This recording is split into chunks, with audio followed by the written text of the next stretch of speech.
the 17th of July, 1978, there appeared along the timberline of Mount Hood, Oregon, three creatures never before filmed. They are the monsters of the Northwest. The Indians call them Sasquatch, the white man, Bigfoot. These primal-looking figures are human beings dressed in costumes for a motion picture. In every detail, they are duplicates of the part man, part ape, described by a variety of reliable eyewitnesses.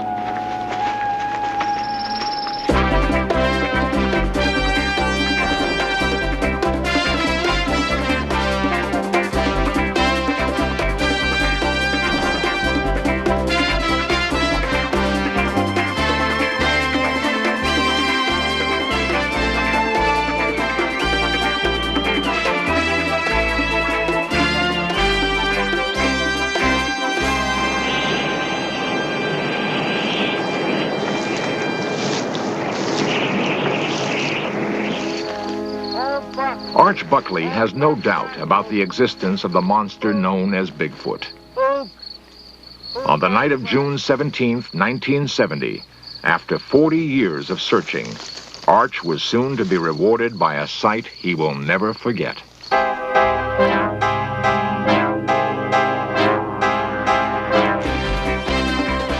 This series presents information based in part on theory and conjecture. The producer's purpose is to suggest some possible explanations, but not necessarily the only ones, to the mysteries we will examine.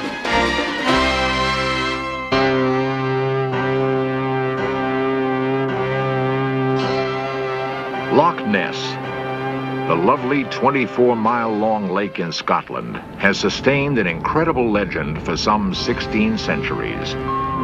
That living somewhere beneath its placid surface is a giant prehistoric monster.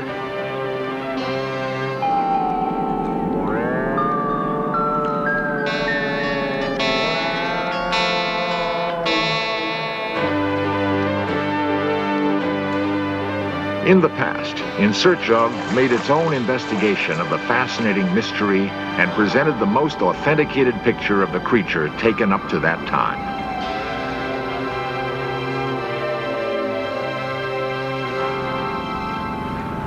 Interesting is what's come out. Two well-known investigators bring us up to date.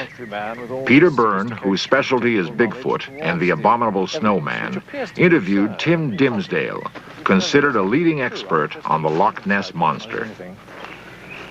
And incidentally, what is new?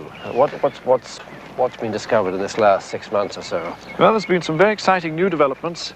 Last summer, surface photography, there was some two color stills in 35, shot at about 100 yards of a head and neck out of the water.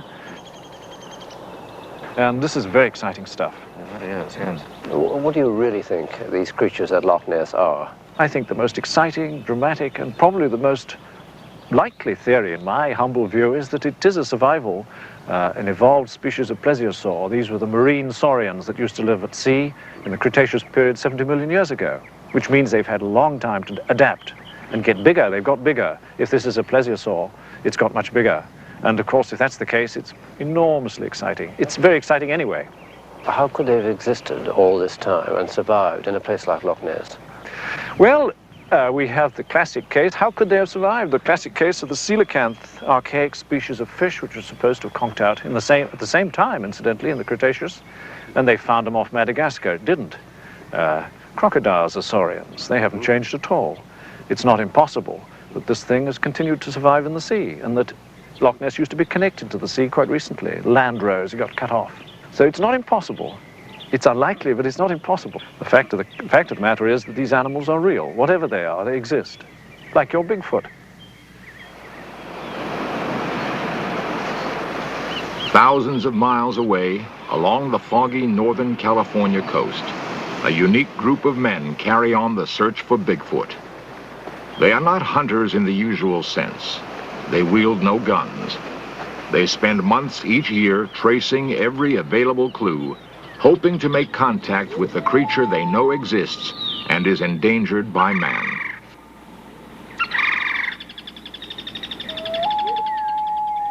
Most scientists are, by nature, cautious.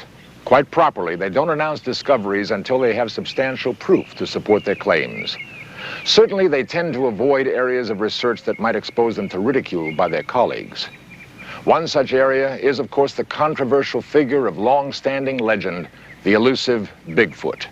Therefore, the field of investigation has been taken over by a number of amateurs who have no professional status to jeopardize. We shall follow one group of these monster hunters as they seek further proof to back their belief that Bigfoot does, in fact, exist. Calling themselves the Bay Area Group, they focus their intensive pursuit of Bigfoot mainly in the forests and mountains north of San Francisco.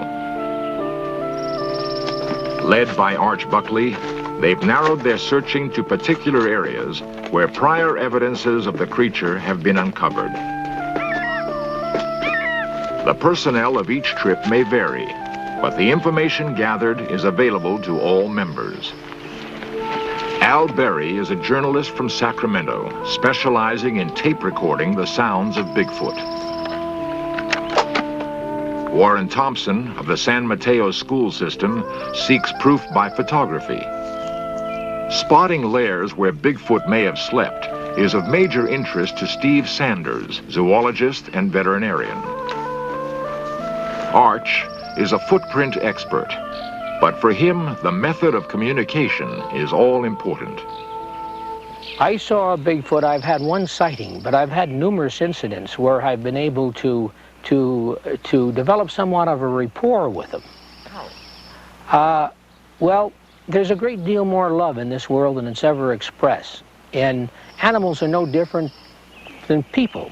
And if you think positively and act positively, and through the media of soft voice, it's amazing how you can develop a rapport with wild animals. And I'm not talking about park animals. I'm talking about wild animals. And Bigfoot is no different. The group believes they are dealing with a nocturnal, nomadic creature who keeps constantly on the move. One of the reasons it's been so hard to capture it on film. I don't think so. A little bit of form there. I don't know. Yeah, their beds and seats are more... More often than not, there are false clues and disappointments. When not camping out, the group headquarters in remote lodges. As expected, Bigfoot dominates their conversations. We feel in the Bay Area group that we're dealing with a species that's already an endangered species. And under no circumstances do we recommend going out and shooting one. One may rightly ask what inspires the group's belief and commitment. What first convinced me that these creatures exist was an incident that I had in 1969, camping about 20 miles north of the confluence of the Klamath and Trinity Rivers in Northern California, when one of these creatures, about 4 in the morning, walked by the side of the tent into the campground, and we were awakened.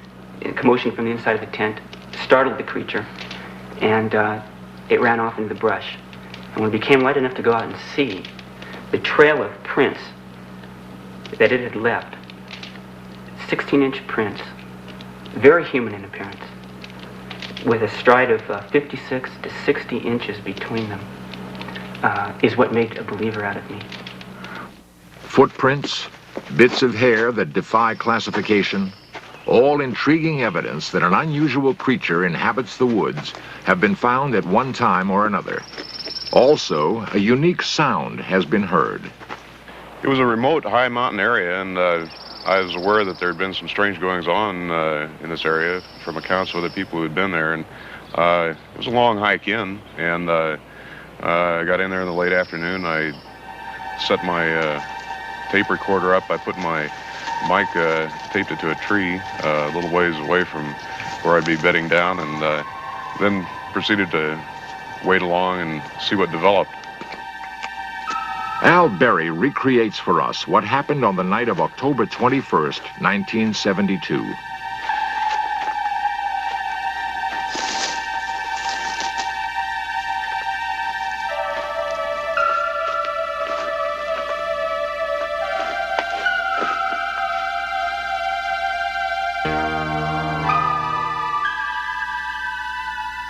later on that evening, after it grew dark, well, I was tired from the hike in, and I had begun to doze off, when all of a sudden I was awakened by some strange sounds.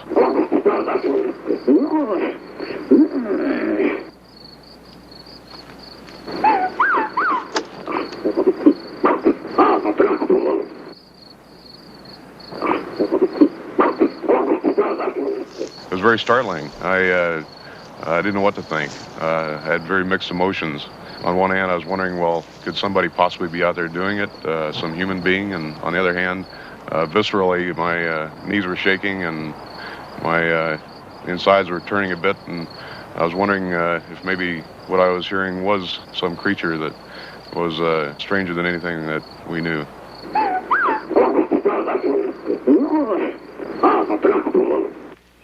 We've had the sounds analyzed since then, and at the University of Wyoming by a professor of electrical engineering there. And the results are the sounds could not have been made by man or any known animal. Professor Curlin of the University of Wyoming confirmed to In Search Of that Al's tape was tested and shown not to have been artificially manufactured.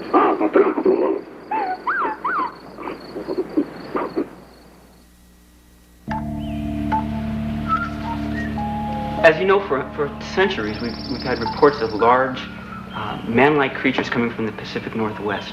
Reports from reputable individuals from all walks of life. And in investigating these, I've been struck by the consistency of the reports, the physical appearance, the behavior patterns, and by the sincerity of the people that I've talked to. All these people can't be lying. The Oregon Regional Primate Center in Portland seemed the logical place to inquire into the possibility of Bigfoot's existence and of his being a distant relative of man.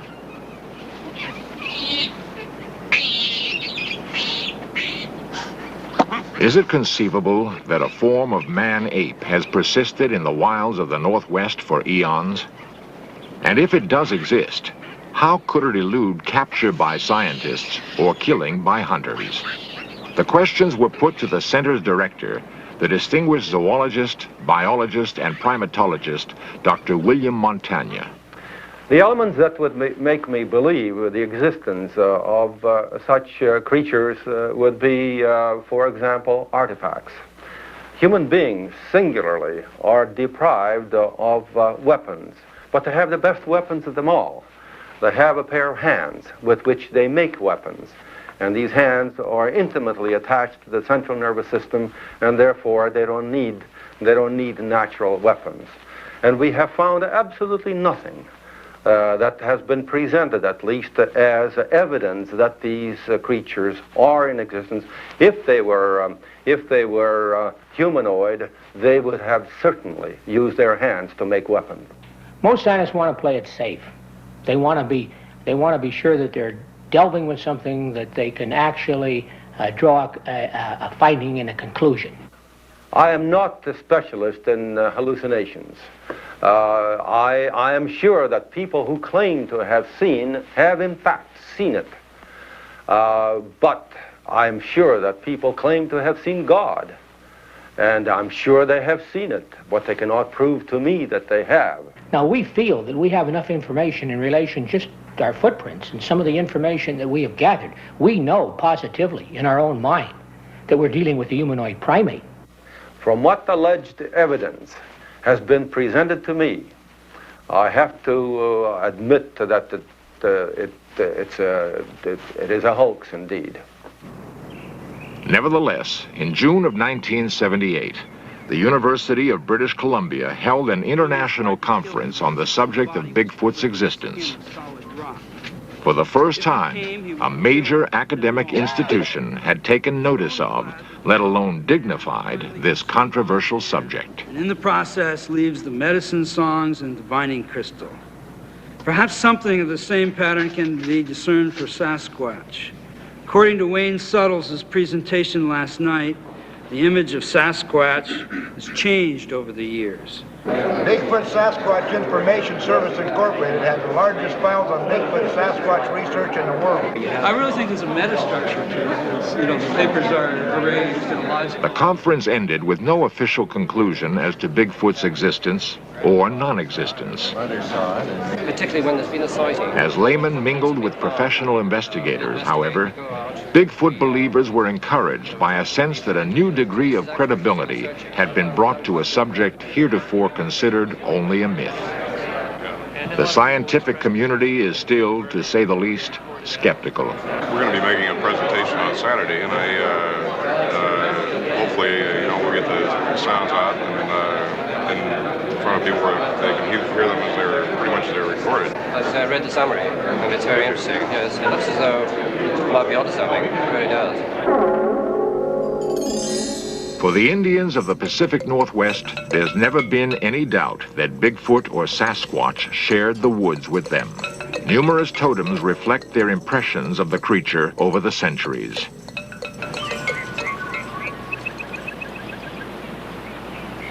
Despite Indian lore and much inexplicable evidence, Bigfoot has yet to be proven a fact of nature. But after 40 years of tireless searching, Arch Buckley claims to have had the definitive experience that erased any possible doubt for him. But in our particular technique, we knew that this particular group of big feet were in a specific area. And for several weeks, we were attempting to develop a rapport with them. I think we were successful because one day I was able to bring Bigfoot down from the wilderness area to where I had established my base camp on the fringe of the wilderness area. Arch reenacted For In Search Of what happened starting on a late afternoon in June 1970.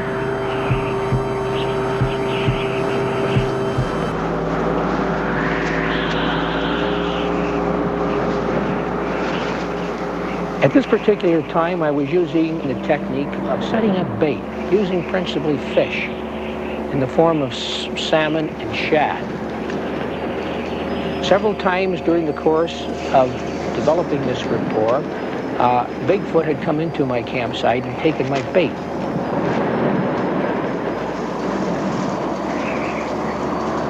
I had a salmon about 12 feet high hanging off of a limb. I had several shad on a tripod about 10 feet away. And I also had set in my car a camera, 35 millimeter camera.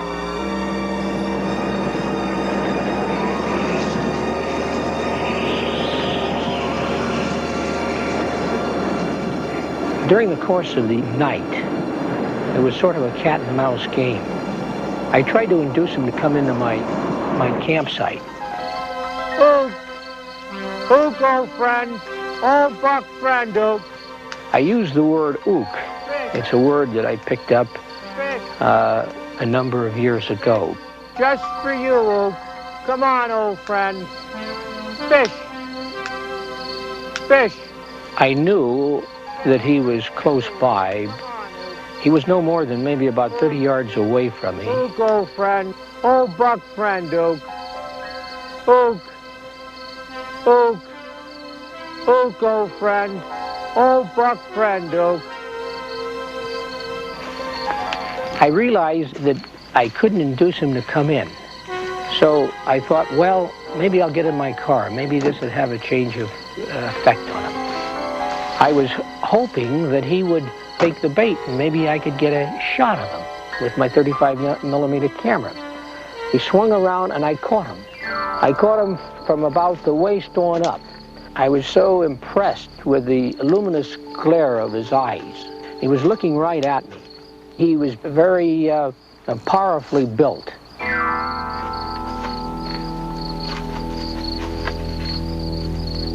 I turned around and I put the flashlight back to where he was located, and he had disappeared. Although Arch did not get his picture, for a few magic moments he had confirmed for himself that his years of waiting had not been in vain, that Bigfoot does exist. and despite the disbelief of the scientific community, needs dedicated men like himself and the Bay Area Group to carry on the cause.